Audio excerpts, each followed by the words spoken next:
Sanibona, phinde nginibikelele nje ngalomzuzu, ngalesi sikhathi, ngaleli hora.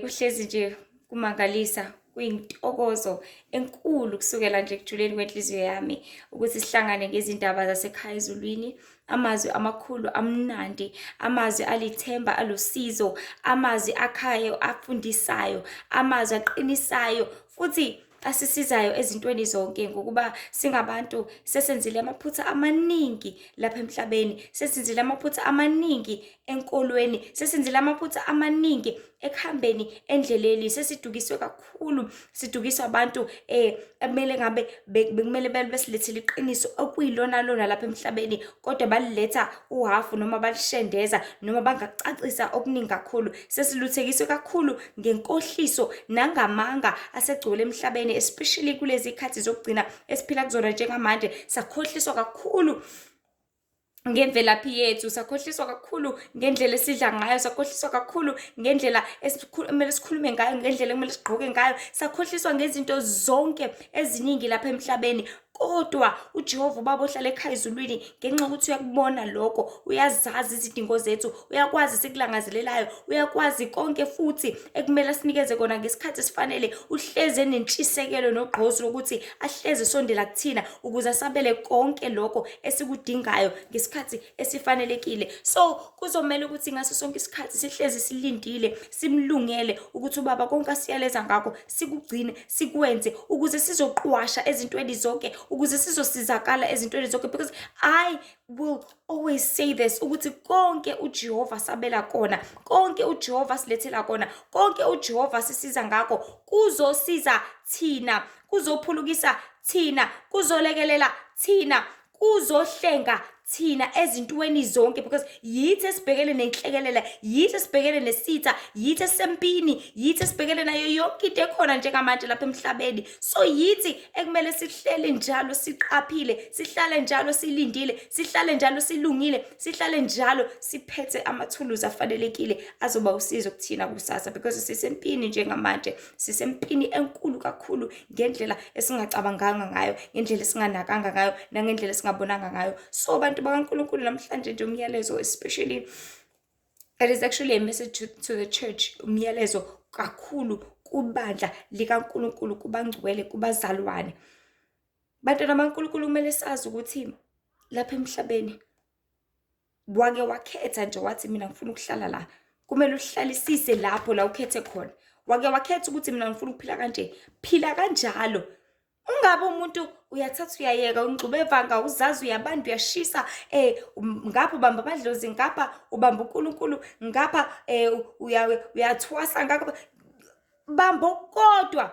That is the reason why abantu abaningi, noma ngizothi amakholo amaningi, noma ngizothi abantu bengaziqondi namhlanje, because bafuna ukubamba konke man, yonke into evelayo bafuna ukuyithatha, yonke into ebonakalayo bafuna ukuyibuka, yonke into elelelayo bafuna ukuyilalela. That is why people are super confused kulezi sikhathi zokugcina, because everything is just about grabbing, everything ifuna ukuthatheka, yonke into ibukeka ithandeka kubantu, yonke into ibukeka ilangazeleleka kubantu, yonke into ibukeka engazuthi usizo kubantu, yonke into engazuthi ibalekile kubantu. And by the end of the day, you need to understand ukuthi not everything is important to you. You need to understand ukuthi if ngikhethile ukuthi mina ngizoshada esibongweni sakwaCele, then kumele ngihlale kwaCele. Uyokwenzani kwesinye isibongo? Uyokwenzani kwenye indawo? So singabantu, in as much as siphila nayo yonke into ekhona emhlabeni, siphila nabo bonke abantu abakhona, but we need to know our territories. We need to know our limits. We need to know ukuthi lokhu ngiyakwenza, lokhu angikwenzi, and have ground rules, ground stand ukuthi no, I'm definitely not doing this, I'm definitely not living this life, this is the kind of life that I choose, and choose it and live up to it. Mase usuyikhethile, hlala kuyona, mana njalo lapho, ungabisadede, ungabisasuka, ungabisaqhela, mana njalo khona kuleyo mpilo leyo usuyikhethile. Wenza njani, wehle wenyuka, ukhethele lisoka leli uphinde futhi uyakwelinye, ila uzolimala khona, ila uzothola khona izifo, ila uzoba senkingeni khona, ila kuzoba khona ongekaza jabule phakathi kwabo bowu-2, having many girlfriends, ila khona bengeke beze bejabule bonke labo baby mama laba, bawu-5. They won't be so happy because uyahlala. Awuyazi into ebalulekile, awuyazi into esemqoka, awuyazi into ekumele uyisize ngayo. Awazi ukuthi wena you need to be at one place la uzotholakala khona. You need to be at one job. Ingakho abantu futhi uthola ukuthi umuntu usebenza imisebenzi mhlawumbe ewu3 eyedwa. Uhleze senkingeni, uhleze drained, uhleze traumatized, uhleze ne-stress, uhleze busy, uhleze ezofuna engasenandaba naye. Because ngaso sonke isikhathi ucabanga ukuthi uma kuloya msebenzi kuluyana ucabanga labelungu labo u3 or umlungu indi China or whatsoever. So yonke ingqondo yakhe is always thinking about what is it that I need to do? Kwenzakalani manje? Kumele kwenzeke.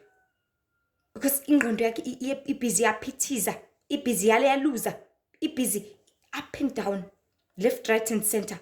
And the more up and down, that is the more you are so confused. Ukubona ngisho ingane mhlawumbe ethola ukuthi kuhlelwe yena ibusy iyehle enyuka. Athi umuntu yini inkinga yakho? Kwenze njani? Awuzazi uyehle enyuka. Wiliphi umthetho wakho? Fana nabantu which are itabane. Abazazi umfana noma intombazane decide. Because lokho oyikona kahle kahle okuyi original. Lokho suka kukona wena. Okuyi original yakho. Ikona ozokwenza ukuthi ube confused kakhulu because uzolibela uzitshela, ulibela uzijova ukuthi hayi mina ngumfana. Ububona kahle ukuthi uyintombazane. Ulibela ujova hayi ngumfana. But if ubuka your private parts, if ubuka your breast, that is where you get too confused ukuthi kodwa kombe kanjani. But libele ukubuza hayi ngumfana. So singabantu kumele siyazi empilweni ukuthi you need to stay at one place at one point so that uzohlala lapho. Because mawuzazi ukuthi njengoba impi iphakathi kwabantu abawu2, let's say iphakathi kwezwe la Israel nezwe laseGibhithe. So sithi phakathi kwamazwe awu2. Azi ukuthi wena uka-Israel noma useGibhithe. Zazi ukuthi ube sendaweni eyodwa ukuze umholi noma umphathi waka-Israel methi njengamanje kuphakamiswa isikhala sokuthi wazi ukuthi nawe uyasiphakamisa. Ukuze umholi wala eGibhithe methi kuphakamisa sokuthi wazi ukuthi nawe uyasiphakamisa. But if ungazazi ukuthi uyiliphi ungapha. Kuzothi kuphakamiswa lesi sikhali ngala uzongakwazi ukusiphakamisa. Kuzothi makuphakamisa kuthiwa hayi sesiphethe amahawu ke manje uzongazi ukuthi kumele uphathe ihawu. But uzodideka uzoloku uyibuza mama kumele ngenze njani bese kwenzakalani ngawo. Kuzothi kuphakamise lesi sikhali ngala ungaliphakamisa ngehawu ebese uyathola umcibilisho bese uyafa. So this is the problem that is happening, especially when it comes to amakholwa njengamanje lezi ikhathi zokugcina. Awazazi ukuthi ayiliphi, awazazi ukuthi akhonza abani, awazazi ukuthi ahleli kiphi territory, awazazi ukuthi kumele avaleleke kuphi. They do not have any ground rules. They do not have umgogodla. They do not have ukuthi thina sila, thina siyilithi, thina siwukuthi siyama futhi lapho asijike asiguquki. But abhize ayaguquguquka, ayabanda, ayashisa, ayafudumala, angconywana ntuku. Uthini uNkulunkulu ngabantu abakanjalo? Uthi yabo nje ubuntu usivivi ungazazi ukuthi uliphi ungubani. Ngizokuhlanza mina. And uNkulunkulu ayike into angayenza ngempilo yakho ngaphandle ukuthi akuhlanze nje kuphela. Because awuzazi phela. Amanzi antuku kwenze njani mawaphuzile? Ayabuya, especially if uzowaphuza kakhulu. That is why kuphalazwa ngawo amanzi antuku. So siphile ezikhathini ezinzima zokugcina ngalendlela esimanga. And yesterday I had a dream. Mangiba nephupho nje ngomhla ka-12 June 2024. And I woke up and the Lord said, this is the message to the church, to abantu bakaNkulunkulu. Ngiphupha sekuyisikhathi sokukhuleka and bengazi ukuthi ngisendaweni esentabeni. Makuyisikhathi sokukhuleka ngithi hayi ake sikhulekeni-ke ngiyabona abazalwane but ngazi ukuthi babuqamama nami. Ngithi mina asikhulekeni-ke sekuyisikhathi sokukhuleka. Kodwa bavele bangakwenza lokho, they just looked at me. Baziqhubeka nezinto zabo kade bezenza ngaleso sikhathi. Abathanda ukuzenza ngesikhathi sabo. And when the dream ended, uNkulunkulu wathi banamehlo kodwa babone. Banezindlebe kodwa abezwe. Banezinyawo kodwa bahambe. Banemilomo kodwa bakhuluma. Banezandla kodwa abazisebenzisi. That's the message that came instantly after that dream. And isihloko sethu njengamanje sithi amathuluzi akhona kodwa awasetshenziswa. That is the topic for this dream. But yes, tools are here. Tools have been granted. Tools have been given to everyone in this war. But tools are not being used. Tools are not being taken for their important necessity. Njengamanje lesikhathi sesiphila kusona. Amathuluzi akhona agcwele, but awathathwa, awasetshenziswa. Awasabonakala isidingo sawo. Awasabonakala ukuthi kumele kwenziweni ngawo. But amathuluzi akhona. Amathuluzi are at stake. Amathuluzi, they are there. Amathuluzi, they are ready. They are always ready for them to be taken and grabbed so that azosetshenziswa. Endlini yakho, kwitoilet elidala la ubeka khona amathuluzi. Kenze ukuthi uyafika ifosho lalikho lithi hayi ngisabhizi. Kenze ukuthi uyafika ipiki uma ufuna ukuhamba engadini alikho. Igeja lakho. Uthi uyafika whatever ithuluzi ufuna ukusebenzisa ngaleso sikhathi uthi uyafika ukuthi alikho. Never. It doesn't happen like that. Akaze kwenzeka futhi akusoze kwenzeka. But amathuluzi ahlezi ready. La uzolibeka khona nje lizohlala likulinde Nkosi yami ukuthi uzophinda uzongilanda.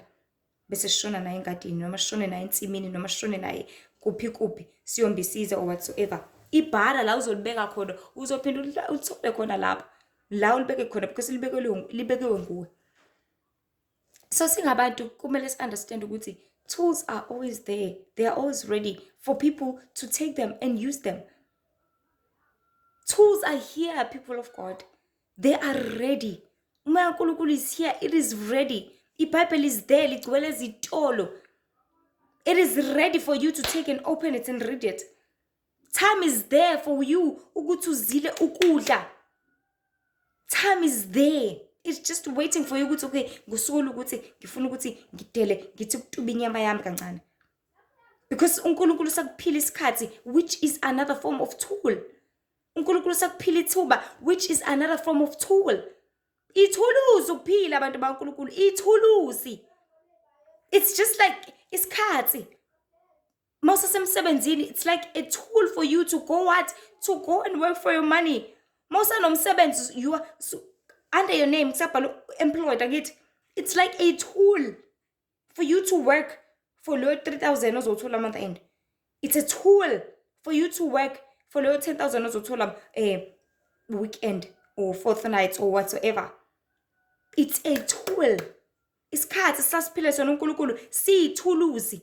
Umzuzu okuvuka ekseni usakhuluma, ithuluzi. Umzuzu okuvuka ekseni usabona, ithuluzi.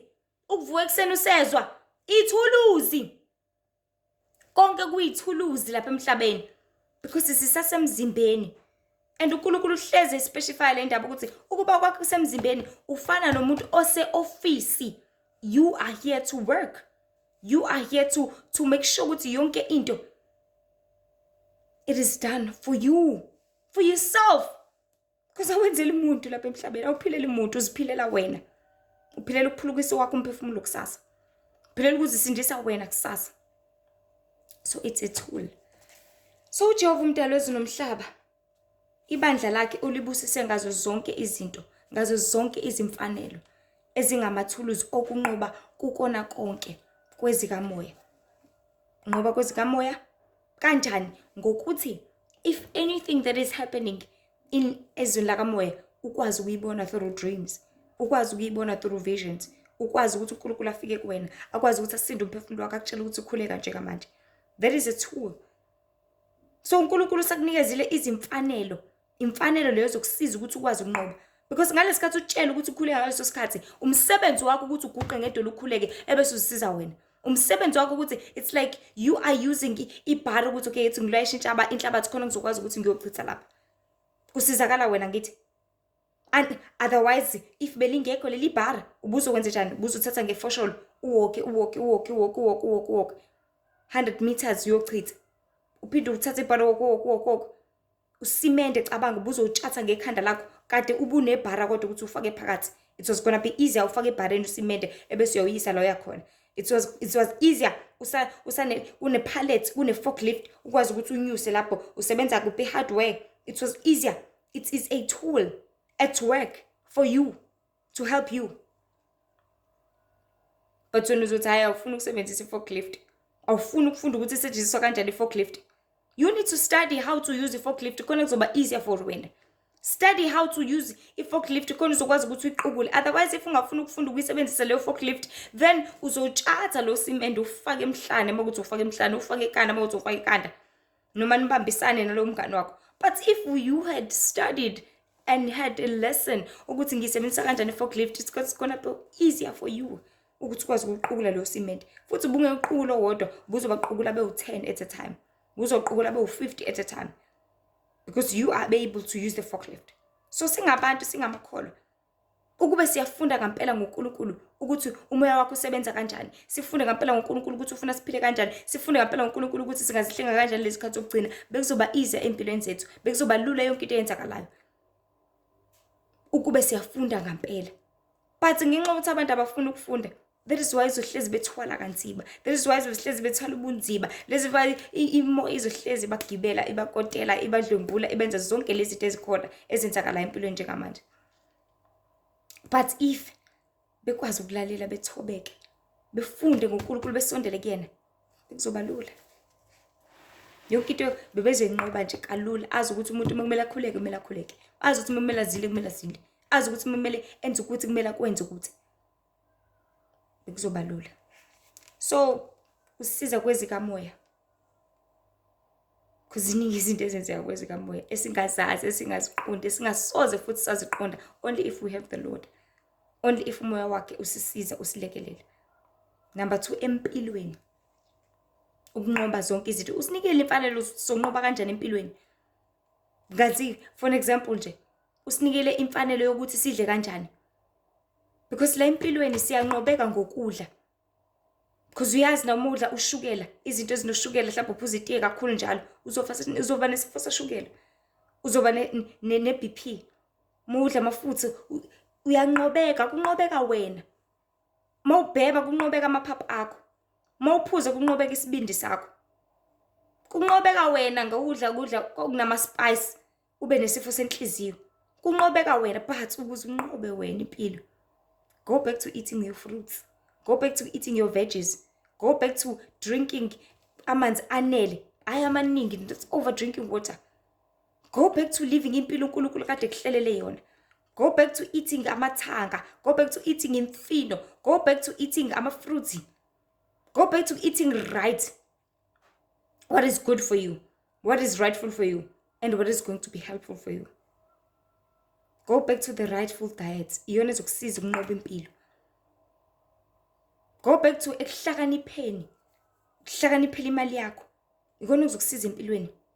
Wazi ukuthi okay, ukuthi akunasidingo nje manje, njengoba isakhona impuphu, asikho isidingo sokuthi ngithenge iflour, ngoba ikhona impuphu, sikhona isitambu, likhona irice. Angikudingi lokho, ngoba kusakhona ukuthi angisebenzise kona, at least up until kuphele kuyikhana ngikwazi ukuthi ngithole okunye.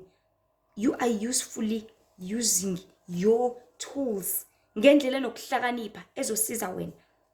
But uNkulunkulu ngokuhlakanipha kwakhe ungasiza akunikeze ukunqoba empilweni. Ngani? Ngezimfanelo ezifanelekile, ezokuhlakanipha, eziyizwi lakhe, ezokuyalwa, ezomoya uNkulunkulu weqiniso. Oyena usisiza ukubona konke. Osizini silithwele usizi kakhulu lapha emhlabeni, sithwele izinkinga kakhulu, indlala ibhokile. So mayibhoke kangaka ke, sihlalela ukwenze njani thina? Uhlezi sicomplain, sihlalela ukwenze njani? Uhlezi sikhalaza, sihlalela ukwenze njani? Sihlalela ukuyilimita, sizithibe ezintweni eziningi. There's no need ukuthi umuntu udle ka-5 ngosuku. No, you are wasting. Because ukudla kahle kahle sidlela ukuthi sithole amandla, sidlela ukuthi sithole i-energy, so that sokwazi ukugenerate and do more work for tomorrow. So if uzodla ka-5, you are wasting. Because uzodla ka-5 niba u-5, nomunye naye uzofuna ukudla ka-5 nje kawe, like hi, nomunye futhi uzofuna ukudla ka-5, nomunye ubone kuwena, nami ngibona ubhuti, nami ngibona ubhuti useyadla, nami sengiyadla. just because ukudla ubona ukuthi sekuphekiwe sekungadliwe kodwa ungalambile kade usanda kudla just 2 hours ago ngokuthi ha kupheka ukudla engikuthandayo awusakwazi ukulinda at least kuphele noma 4 hours because bayabathi ama-expect kuthatha 4 hours ukuthi ukudla kuphele nya esiswini bese usungadla futhi again usuhluleka ukulinda then uzoba nosizi then ukudla kuzosheshe kuphele because ukwenza kungena sidingo udla kungena sidingo udla ungalambile kahle kahle futhi kuyisona ukudla ungalambile. To be quite honest, masikhuluma amaqiniso is actually a sin. So singabantu baNkulunkulu kumele singazifaki thina osizini ngezento ezingena sidingo ngokwenza into ezolimaliza thina futhi ekugcineni enhluphekweni. Siza kwinhlupheko enkulu. Actually sesikuyona inhlupheko yezimali. There are no jobs. Ayikho imali. Inhlupheko akukho ukudla. Inhlupheko yolwazi. Lukhona lugcwele kodwa abantu abazi ukuthi luphi ulwazi kumele balithathe. Bahlupheka ngaphakathi emphefumulweni. Bahlupheka ngaphakathi spiritually.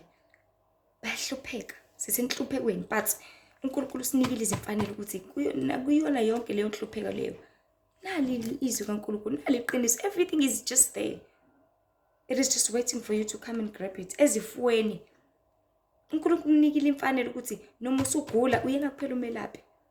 Futhi uyena ukunikezile ukuthi ukuze ungaguli, phila impilo kanje. Phila impilo yokudla kanje. Phila impilo yongaphuzi noma yini. Phila impilo yongadli noma yini. Ukuze ungaguli egcineni kosuku because if uzothatha isinoma yini yonke into uyayithatha nje wena uyayidla uyayisebenzisa uyayiphuza uwena uzoba senkingeni egcineni kosuku wena uzogula. Nazi izifo zibhokile. Asikho isifo sashukela sifikelayo kuwena. But sifika ngokudla okudlayo. Asikho isifo sekhanda sifika kuwena. But sifika ngokuthi buwenzani buphuzani ikhanda lakho kwenzakalani. Asifo isifo sesise sifika kuwena. Sifika ngokuthi udleni noma awudlanga ini. Noma udlite wrong noma udle kakhulu or whatever. Asikho isifo esivele sifikele. So naseyintweni eziningi esingase engase zisithwalise kanzima. Siyazi sonke ukuthi akukho okungamelana nathi uma uNkulunkulu engakithi.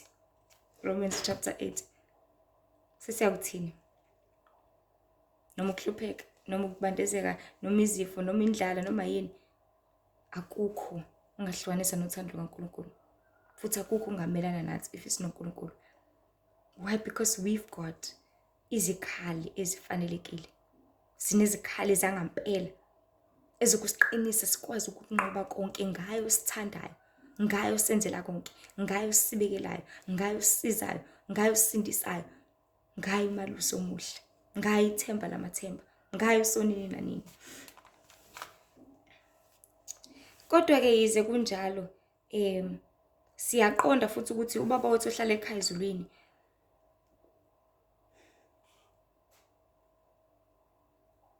ubaba usekhaya ezulwini yithi esilapha emhlabeni. Ngakho ke into asiprovide ngayo izikhali ezifanelekile ukunqoba lezi uPaul akhuluma ngazo encwadini yabase-Efesu chapter 6. Asikhumbuzane nje zona bantu baNkulunkulu. Let's just remind ourselves. Efesu chapter 6 izikhali zamaKristu. Sizoqala nje lapha ku verse 14. Uthi ngakho yimani izinkalo zenu zifasiwe ngeqiniso. Iliphi iqiniso? Iqiniso kaNkulunkulu. Iqiniso lokuthi makuthiwa ungebe ungebe. Iqiniso lokuthi ungaphingi ungaphingi. Iqiniso lokuthiwa ngokuba uNkulunkulu yakuyaleza izindlela zakhe ngazi kulondoloza izindlela zakhe zonke. That is the truth. uNkulunkulu will do that. Ukuthi ungamlingi uJehova uNkulunkulu wakho. Yabona amazwi la ekhuluma uJesu elingosathana. Amazwi kumele nathi sihlezi sifasile ngeqiniso la ukuthi nathi simelana wonke amanga nenkohliso ekhona lapha emhlabeni ukuthi silwe ngawo ayiqiniso likaNkulunkulu. Ukuthi noma ngihamba esigodini sithuluko fa ngizosaba lutho lubi ngoba ngiyazi ukuthi unami. Ngoba ngiyazi ukuthi uzongihlenga. Ngoba ngiyazi ukuthi uyangithanda. Ngoba ngiyazi ukuthi uhlezi eseduzane nami. That is the truth kumele uhlezi unjalo uzibophile ngalo. Nifakile number 1 iqiniso. Ulifaka la isinqeni sakho. Uhlezi uyibophe ngale. Isho into ehlezi ikhona. Number 2, kufakile isivikelo sesifuba esiwukulunga. You need to protect yourself la esifubeni ngokulunga. Ikuphi ukulunga abantu baNkulunkulu? Sonke siyazi ukuthi umuntu olungile umuntu olalelayo ngithi owenza yonke into. Kuthiwa Nkosi amave elungile bakithi ave isiaram senkosi. Why? Because uthi umtshela ukuthi gijima esitolo ashone khona athi hayi kulungile. Ngiyacela manje sicela ungiphekele rice athi hayi kulungile. Ngiyacela manje sicela ungenzele ukuthi athi hayi kulungile. Izethu zokulunga lezo. Ukulunga kodwa kukaNkulunkulu. Ukulunga okwenza intando kaNkulunkulu. uNkulunkulu bekuyaleza ethi njengamanje khuleka umlaleli umthobele. Ethi manje suka umoya ovangeli wenze njalo. Njengamanje ethi 1 2 3 ukwenze lokho. Izona zenzo zokulunga lezo eziyilinene elicolekileyo. Ezilinene elingcwele. So number 1, kumele uboshwe ngeqiniso. Number 2, ufake isivikelo sesifuba sokulunga. Because anything can penetrate, ingangena la kuwena. But if uhlezi ulungile, ayikho into engangena kuwena. uNkulunkulu bathanda abantu abalungile. Amagugu akhe lawo. Number 3, izinyawo zakho zigqokisiwe zilungele ukushumayela ivangeli lokuthula. Your feet need to be ready ukuthi ziyoshumayela ivangeli lani lokuthula.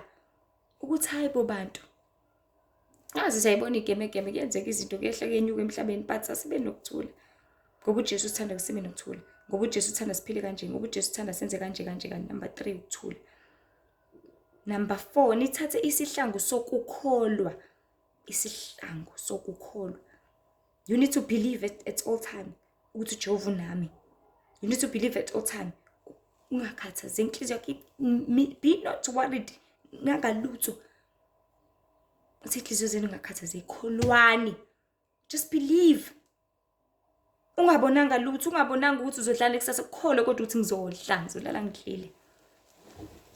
Ngoba ukukholwa kuyisiqiniseko. Kuyisiqinisekiso sezinto ezithenjwayo nezinto ezingabonwayo. It is the truth. Ungakaliboni. Ukuze nibe namandla okucima yonke imicibisholo evuthayo yomubi.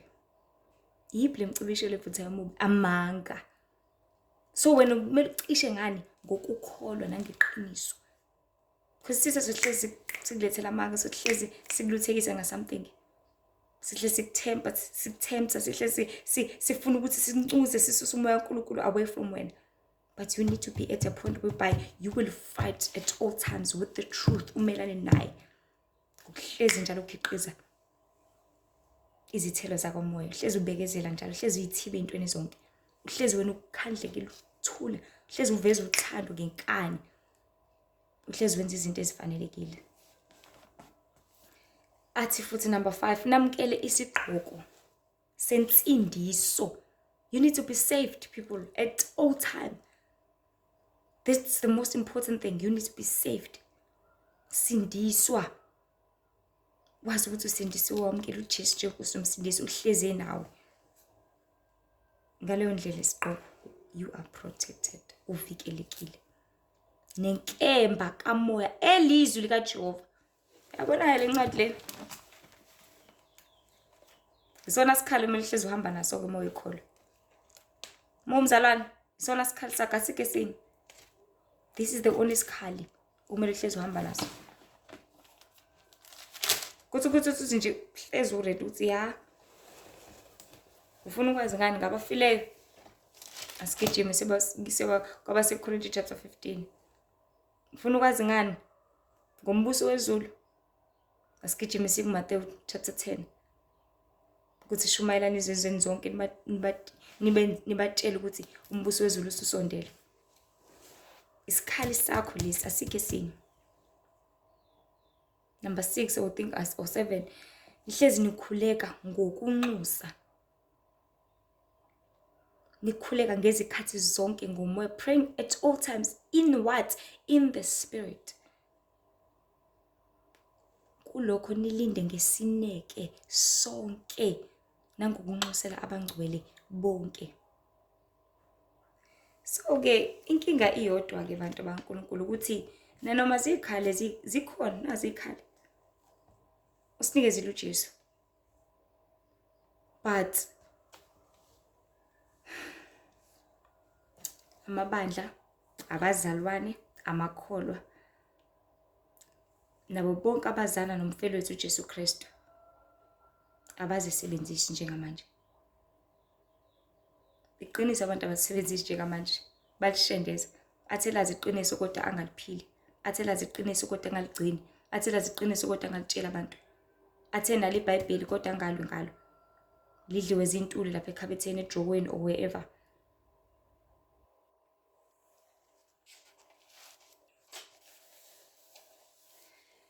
So, uNkulunkulu uthi amabandla anawo amehlo okufunda izwi kodwa abalifundi. People, we've got eyes. Abantu besabona.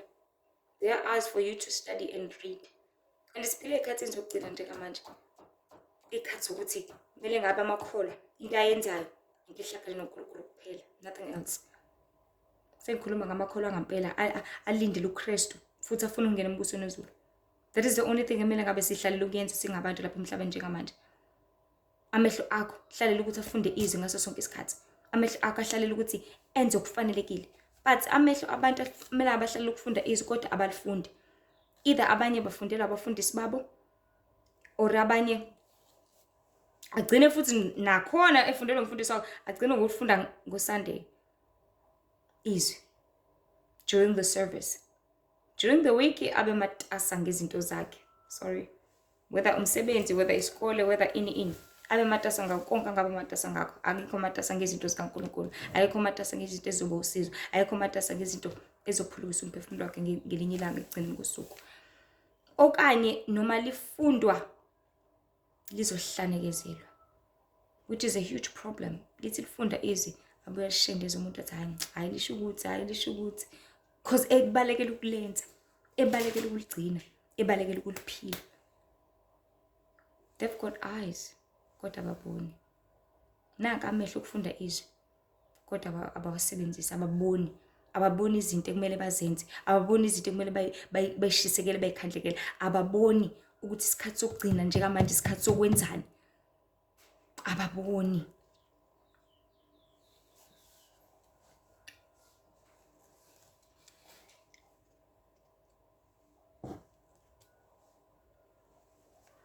And the reason why ngithi mina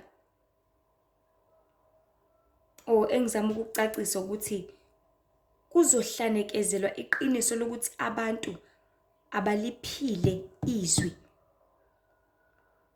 Because the reason why kuze kuthiwa izwi, it is because it is a voice.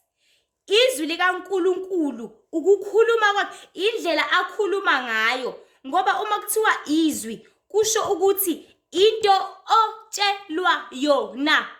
If your mother comes ngephimbo lwakhe athi njengamanje sukuma washa izitsha, izwi lakhe elikutshela ukuthi washa izitsha liyakhomanda ukuthi sukuma manje uwashe lizitsha lezi. Akakutsheli ngephimbo lakhe ekutshelela ukuthi mase kuthi washa izitsha bese ethi okay relax ake, but ukutshelela ukuthi kwenzeke njani, kwenzeke something, ukhulumela ukuthi kube nesenzo. So ngenxa ukuthi njengamanje abantu abasamfuni ngalendlela uNkulunkulu, abasafuna ukusebenzisa izikhali, abasafuna ukumlalela, abasafuna ukumthobela izwi lakhe, abasalibuki, abasalizwa, abasalaleli, ngaleyo ndlela abasalenzi ngoba vele abafuna ukulenza.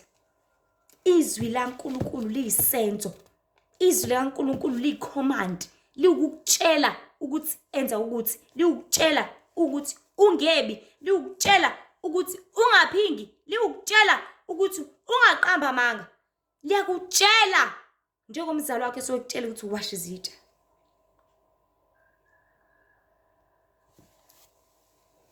Into otshelwa yona ukuthi uyenze. And uNkulunkulu uze wangenza ukuthi ngi-underline la, into otshelwa yona ukuthi uyenze. So we are bound to live up to the word. But abantu balibukiza shiye kanjalo. They do not want to do it. Abafuna ukulenza, abafuna ukuliphila. Njengobani oyake akhiphe isiyalo esikhiphela ukuthi silalele kuphela singenziwe. Which boss emsebenzini ekhipha icommand ukuthi namhlanje fisa complete umsebenzi o1 2 3, ekhiphela ukuthi kulalele ukuthi okay boss ithe ya bese kuya relax. Yipi boss enjalo? Ayikho. But each and every boss ikhipha icommand ukuthi kwenziwe, and then mase kwenziwa lokho kwenziwayo njengoba senihola-ke. Maningakwenzi, guess what? You are fired.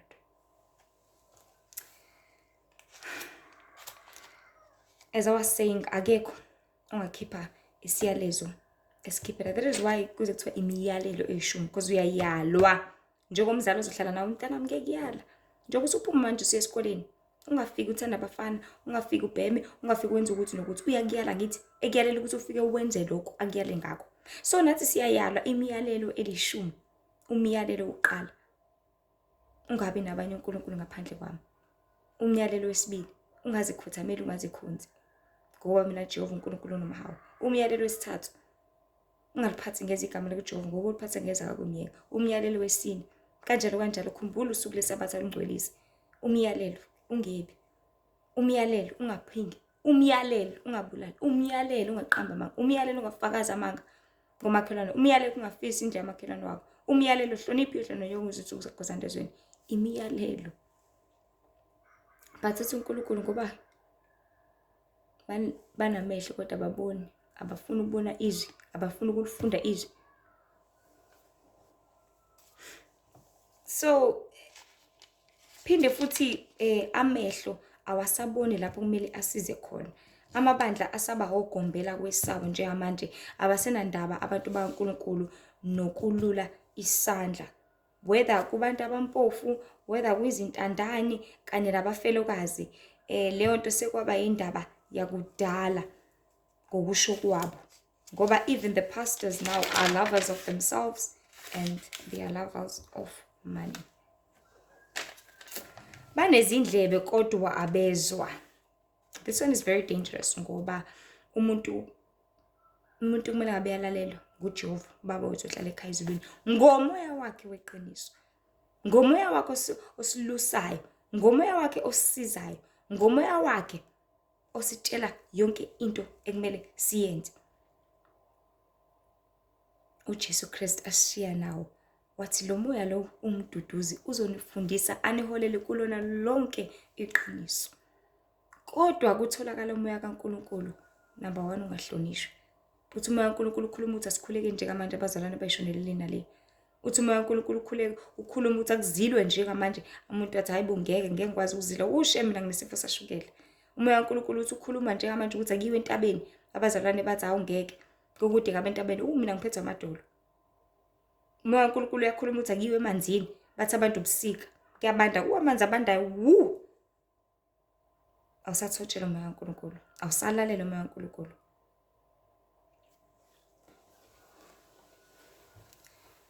Number 1, awusahlonishwa.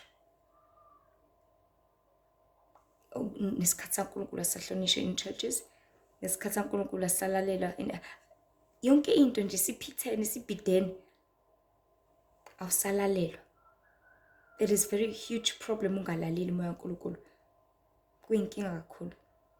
Number 3, uthatheka kancane. Whatever oyishoyo masingayenzanga so what? Kwenze wena uma uthanda ukwenza okwakho lokho. Umoya kaNkulunkulu nje usiyalile. It's the Lord osuke siyalile kahle kahle, because umoya kaNkulunkulu usuke uyisithunywa nje kuphela uzoletha umyalezo. Kahle kahle kusuke uNkulunkulu oliyizwi, so uNkulunkulu lesi siyalezo, so uNkulunkulu ozoletha lo myalezo, so uNkulunkulu ozositshela lokho ezositshela ngaleso sikhathi. It's not important anymore in churches. It's not important anymore kubantwana baNkulunkulu, kumabandla, kubazalwane, even in pastors as well.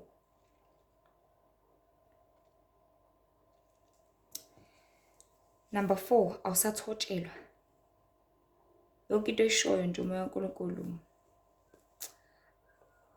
Thobela uma uthanda, uma ungawuthandi ngokwakho lokho. Kanti into obeka into enjani? Kanti ukwenza intando kaNkulunkulu into enjani? Makholwa. Siyodlala kanti emabandleni, asili kothobela uJehova. Siyodlala kanti asili kumdumisa ngentobeko, ngenjabulo, ngothando, ngobumbano, nangokuhlonipha okuphelele.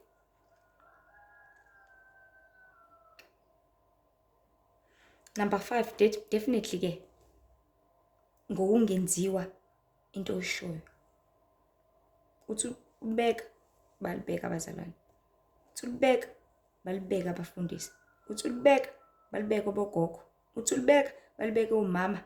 Uthi ulibeka balibeka obaba. Uthi ulibeka zilibeka izingane. Uthi ulibeka. That is why umoya uNkulunkulu ezowuphuca ke, ezosusa ke.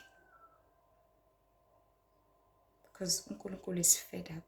So if izindlebe zikhona kodwa zingezwa, uJehova Baba wethu uzozivala unomphela ngokusiphuca umoya wakhe ngoba asiwunikezi indawo.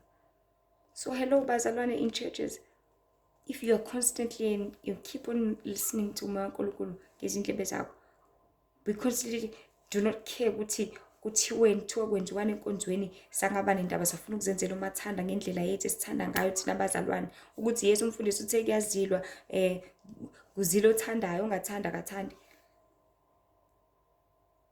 then uNkulunkulu uzomukisa umoya wakhe because awusahlonipha in churches, awusahlonipha abazalwane. Abantu ekumele ngabe bawuthobela kakhulu lesi sikhathi sokugcina, ibona impela bangawuthobeli kakhulu.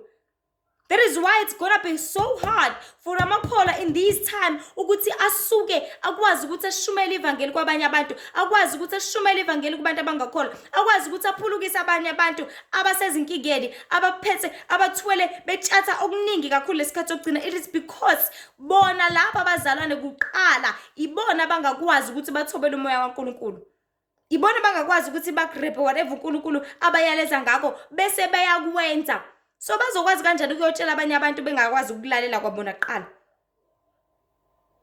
Kufair yini ukuthi ulalele wena if wena ungalaleli? Akukho fair. Ubani omela kulalele wena ungalaleli? Ubani omela kuthobele wena ungathobeki? Ubani omela enze lento eshoyo wena if wena ungayenzi into otshelwa yona? Ubani omela kuhloniphe wena if ungahloniphi? Ubani omela kusize wena if ungasizi? Nika lapha emhlabeni. Ayikho into eyideservayo ungayi-earnanga. You need to earn everything. You do not just deserve it because you are you. You are a human. You ubani wena? What are you? Banezinyawo kodwa abahambi. Kumele sazi abantu baNkulunkulu ukuthi sonke sihlalele ukushumela ivangeli laNkulunkulu. Makholwa nihlalele ukushumela ivangeli laNkulunkulu. Utheni lapha ku number 15, Efesu 6 chapter 6 verse 15. Izinyawo zigqokisiwe ukulungela kukho ukushumela ivangeli. Zigqokisiwe ukulungela kukho ukushumela ivangeli. Isikhali leso. Isikhali lezo, you need to be able to go ngaso sonke isikhathi uyoshumela ivangeli leqiniso kubantu, ivangeli lani lokuthula. Isikhali leso. So if ungakwenzi lokho, uyasebenzisa into isikhali. Because izinto bezakho njengoba zitshalwe kangaka ngeqiniso, tshalela ukuthi lihambe loshumela ivangeli. Tshalela ukuthi hambe losiza abanye abantu. Tshalela ukuthi lobuyisa ukuthula ezweni. Tshalela ukuthi hambe lobuyisa iqiniso kubantu. Litshalela ukuthi hambe losiza abanye abantu abangazi, abangaqondi. Babuyele eqondeni, babuyele kwazini, babuyele kuNkulunkulu kuJehova, because as ikholo, as okhethile uJehova, as isithendo sakhe, as isithunywa sakhe, umsebenzi wakho lo.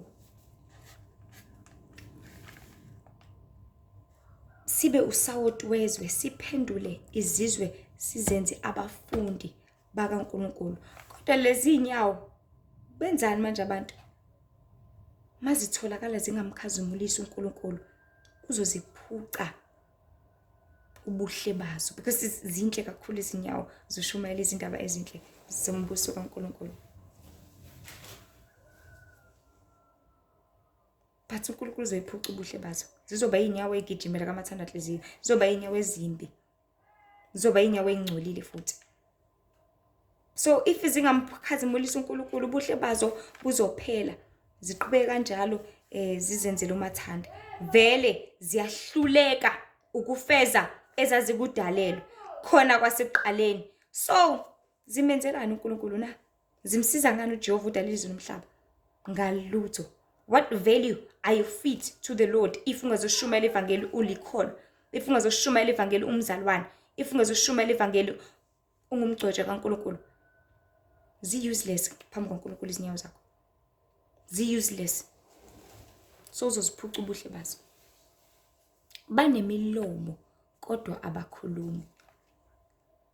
Nempela imilomo yebandla likaNkulunkulu ihlalele kuba ngcwele ngale ndlela yokuthi ihlezi ilungele ukushumayela izindaba ezinhle malana nombuso wezulu. Ikona uJesu asiyaleza ukuthi asikwenze lapha emhlabeni. Ukuthi shumayele indaba zombuso wezulu, shumayele indaba zombuso wezulu, shumayele indaba zombuso wezulu. But amakholwa ayakwenza yini lokho? Because amakholwa into ayazi ukuthi aye enkonzweni abuye, aye enkonzweni abuye, aye enkonzweni abuye, awashumayeli inhlobo, awalikhuluma iqiniso, awanendaba. Ngaleyo ndlela uNkulunkulu uzokuphuca izindaba zakhe emlomeni wakho, uzokuphuca konke akuthembe ngakho.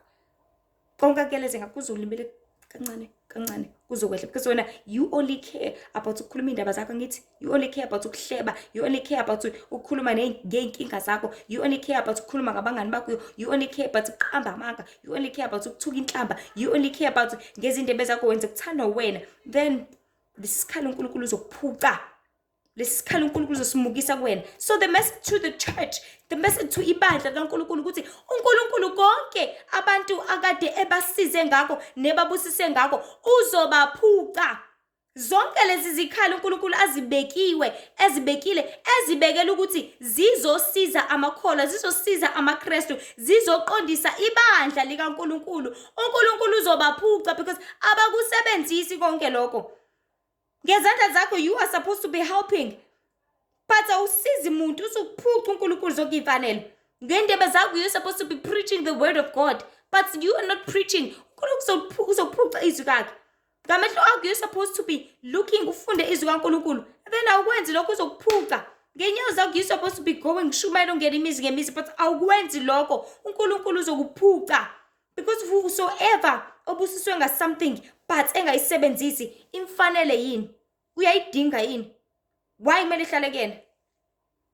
Kwenzakalani ngesihlahla somkhiwane masingatheli ithelo? Bunju kawule, because asitheli ithelo ngithi asivezi lutho, sisiza ngani? Si waste of space, waste of imvula, waste of time, just a huge waste. So asukeke.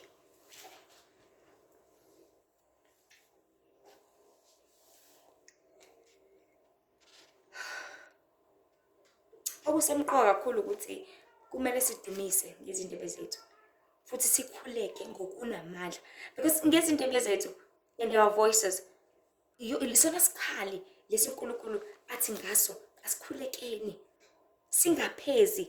Where is it? Verse 18, ngokukhuleka konke nokunxusa ngezikhathi zonke. So your mouth is supposed to be praying and praying and praying ngaso sonke isikhathi. Isona sikhali leso. And ukukhuleka kwakho kunqoba izimpi zakwamoya, ukukhuleka kwakho kunqoba izimpi zezifo, ukukhuleka kwakho kunqoba yonke into. Ukukhuleka kwakho kukulethela ukudla molambile, ukukhuleka kwakho kukulethela yonke into oyidinga ngesikhathi esifanele. But if you are not praying, like in that dream, people were so busy, they had no interest and never saw any need to pray. Abasibona ngesidingo sokuthi bakhuleke, bebengekho interest. Isikhathi sami sonke busy ngilwe ngikhuluma nomuntu engamboni, ngihlanga lapha. Ngaleyo ndlela uJehova uzomukisa zonke izimfanelo zakhe, which is to pray in the spirit. You won't be able to pray in the spirit anymore. But uNkulunkulu nizokwazi ukukhuleka nhlobo. Ngisho u2 minutes uzoba mkhulu ukuthi ukhuleke. Uzoba ubhizi wena mfura, ngibhizi kabi nje mina, kumele ngiyosebenza imali. Lesikhathi sokukhuleka nje ngiyabambezeleka, yazi ngiyabambezeleka. Awu labazalwane bakhuleka bengaphezi njalo, bakhuleka ihour lonke. Ngeke. You're going to be so busy. You will lack interest and uNkulunkulu uzokuphuca leso sikhali leso because awusebenzisi. Ngaleyo ndlela uNkulunkulu uzozimukisa zonke izimfanelo zakhe, which is to pray in the spirit, ngoba umoya wakhe, umoya kuphela. People we need to understand ukuthi umoya uNkulunkulu kuphela okwazi ukusipha amandla, ugquzu nothando oluhlangene nentshisekelo ekuthenini sikhuleke ngokujula, sikhuleka ngomoya. Kodwa ke uma ke konke ubaba sethe wasibusisa ngakho, kudlalwa ngakho nje isinoma kanjani. Ayikho into angayenza uNkulunkulu ngaphandle kokuthi akuthathe back. For an example, it's just like now, as a person, imagine yourself as a person. Uzonikeza ingane thizeni i-laptop uthi hayi iyayidinga yazi khona izoyisiza emsebenzini wesikole, khona izowenza amalokhu njalo ama-assignment awo abe mahle, atype, iwaprinte, nje yonke into yayibe right. Uthi ayifice i-laptop ihleli, noma ayifice i-laptop udlala ngayo igame, or i-laptop idlala iy'ngane, or whatsoever. Definitely uzobona ukuthi okay, shuthi asikho isidingo. You have no choice but to take it back. Because uyabona ukuthi akayisebenzisi vele lento. Ayinasidingo. Let's say uzopha umuntu, umuphi isinkwa, ukudla. Uthi yakubona sekuhlela lapha phansi. Uyasibona isinkwa. Uzowenza njani? You will never give that person any of the bread anymore, because you see ukuthi kanti si-useless kangaka isinkwa wena. Ku-useless kangaka ngithi mina ngikuthandela kona kuzoba usizo kuwena wena ukubona ngazuthi then you don't deserve it. So kubalulekile makholo ukuthi sazi ukuthi uJehova usinike konke ngokwengeziwe. Everything God has provided it for us. Usinike ngokungaphezulu. Aseswele lutho, especially kulempi yakwamoya, wonke amathuluzi akhonala iBhayibheli bantu bakaNkulunkulu. It is there for you to read and know what is it that you need to do. What is it that you need not to do? What is it that you need to prepare yourself with? What is it uzokhandlela kanjani moya kaNkulunkulu, uzosebenzela kanjani, uzoyenza kanjani intando kaNkulunkulu, uzoziphulukisa kanjani wena emphefumulweni. You need to be ready at all time. Number 2, usiphila amandla okukhuleka, praying in the spirit. Khuleka nanoma ngasiphi isikhathi makudingeka makuphoqa. Ngoba sisempini. Bathi abantu if bengakhuleki bekubona kungena sidingo ukukhuleka, bekubona kuyinto ezomamoshela isikhathi. Then kuzohamba vele kuphela uthando. And njengamanje uthando seliphelile ukufunda iBhayibheli. Kubazalwana liphi uthando? Abantu benawo amaBhayibheli kodwa ahlala lapha la ehlala khona. Abantu benaso isikhathi sokukhuleka kodwa basisebenzise. Nasi isikhathi sokuzila ukudla. As I said, kwayilona ithuba lokuphila. It is an opportunity. It is a tool. Ukuphila. It is a tool. Ukuthi okay, kusuke ukuthi ake ngadli just for one day at least. But ungakwenzi lokho. Ngaleyo ndlela, the more wena uzimbandakanya ezintweni eziningi, the more you are doing all these things, uNkulunkulu uzomukisa uthando, uzomukisa umoya wakhe. Uzokumukisa konke. Ngaka amanzi emfuleni. Ukuthi abantu bazihlambulule khona, bazihlanze khona, bazigeze khona, bahlambuluke babengcwele, bazicwebise. But about they are no longer going to rivers. Then imfula izohamba ihambe ishe. There's gonna be droughts. Number 2, kuseza ukuthulula kweinhlupho. Emfuleni kusezogobhoza igazi. Empopini kusezophuma amanzi anegazi. Because abantu they are not usefully using their tools. Nazi izintaba zikhona ukuthi abantu bayakhuleka, but abantu abasayisebenzisa izintaba. Phelile uthando, abantu baphezwe amadolo manje. Abantu bakhathele entabeni ngiyofika nini. Hayi into yakudala leyo. People, ayikho into yakudala la. Makuhlangane noNkulunkulu, there is nothing that is old. There is nothing ekumele ingenziwa. There is nothing ongayidingi. Everything it is important because it is important for you. Ibalekele wena ukuthi size wena ekugcineni kosuku. Because wena uzobuzinxusela, wena uzobuzisiza, wena uzobuse, because yithi esempini lapha emhlabeni. We need to always remind ourselves that yithi esisempini, yithi esenkingeni, yithi esikwi-risk, esisengcupheni ngaso sonke isikhathi, because yithi esobhekana nesitha, yithi esibhekene namadimoni, yithi esibhekene nendlala, yithi esibhekene nako konke okukhona okugcwele lapha emhlabeni. But uNkulunkulu ngoba usibusisile ngamathuluzi, thina singawasebenzisi, thina siwashendezayo, thina siwalahlayo, uNkulunkulu uzosiphuca wona. Njengoba libe lesiphuca nje kancane kancane iBhayibheli esafundeka selinesidina. Njengoba sekuphuca nje kancane kancane akusathandazeki sekunesefe kumoshela isikhathi. Njengoba sekuphuca kancane kancane siphela inyanga uyikhona ungazilanga even for one day. Sekunzima ukuzila, usukhala ngekhanda njalo. uNkulunkulu uyamukisa umoya wakhe ngempela. Abantu abasaya emanzini, we are supposed to be cleansing ourselves emanzini actually each and every day. But abantu abasakwenzi lokho, sekuyisidina, sekuyisicefe, then uNkulunkulu uzosibona isidingo singekho. Abantu abasatshali, that is why imvula ingasabi nala kakhulu kangaka, because abantu abasasibona isidingo. So uNkulunkulu uyakumukisa, uyakususa lokho, uyakuphuca emhlabeni wonke. Yonke into ibalulekile, especially when it comes to uNkulunkulu. Ayikho into endala, ayikho into ephelayo, ayikho into ukuthi hayi lokho sesidlulile kona isikhathi, ayikho leyo nto. Ilanga sisaphuma empumalanga sashona entshonalanga, uNkulunkulu usanjalo akakaguquki. Then nazo zonke iziyalezo zakhe azikakashintshi. Nomoya wakho sawuletha ngithi, and unfortunately because umoya wakhe uletha singafuni ukulalela, singafuni ukuthobela, singafuni ukusebenzisa amathuluzi, uNkulunkulu uzosiphuca. Usemsebenzini kodwa awusebenzi, uzophuca umsebenzi. Usensimini kodwa awulima wenza lutho, uzosuswa ensimini. And ukususwa kwakho ensimini ukufa lokho. Ukususwa kwakho emsebenzini ukufa lokho. Ukuphelela kwakho umsebenzi uzophila ngani? Awuphili ngalutho, that is death. Ukuphela kwakho amathuluzi ukuthi usebenze lapha emhlabeni, uzolwa ngani mase kumele ulwe? Ngalutho. And noma yini ingafika idwenguleke, noma yiphi imoya ingafika idwenguleke ebusuku, noma yini ingafika ikushaye, noma yini, noma usizi, noma indlala, noma yini ingafika ibukhwele phezu kwakho, yenze yonke into eyithanda ikubuse ngayo yonke indlela ethanda ngayo. Because you are not usefully using your tools. Awasebenzisi ngendlela, awukhuleki wena kumele ukhuleke. Awuzidi wena, awulifundi izwi, awuli ngalo nje iqiniso, awushumayeli wena, kodwa uthi uyikhola. This is the message to abazalwane ukuthi uNkulunkulu uzoniphuca umoya wakhe. Ngoba usebenzisa nendaba nawo, uzomukisa and abantu bazozisola. Because siphile ekhathini zokugcina nje kamanje. Uyabhubha umhlaba, konakele. Zonke izinto ayisenze ngendlela ekumele ngabe zenzeka ngayo. Akusenze ngendlela efanelekile ngayo. Akusenze ngendlela esilindele ngayo, ngendlela esifisa ngayo. Umoya wakhe kuphela ubuzosiza kuyona yonke lento. Makholwa. Hayibo. Makholwa. Konke khona, everything is there. Kudinga thina nje kuphela ukuthi sikuthathe sikusebenzise qha ukuze sizovikeleka futhi sizonqoba kulempi enkulu kangaka esibhekene nayo lapha emhlabeni. Sihleze sazi futhi bantwana bakaNkulunkulu ukuthi ngokungakwenzi lokho ekumele sikwenze, ngesikhathi ekumele sikwenze ngakho, ngendlela ekumele senze ngakho, ngomzuzu ekumele senze ngawo,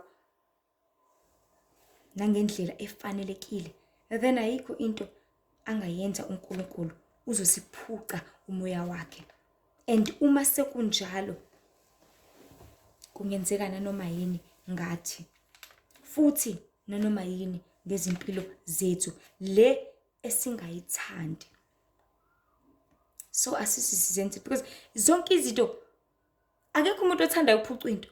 Akekho umuntu othandayo ukuphuca ikhaya kuthiwa ngoba wena lo muzi lo uphethe kabi, phuma siyaxoxa.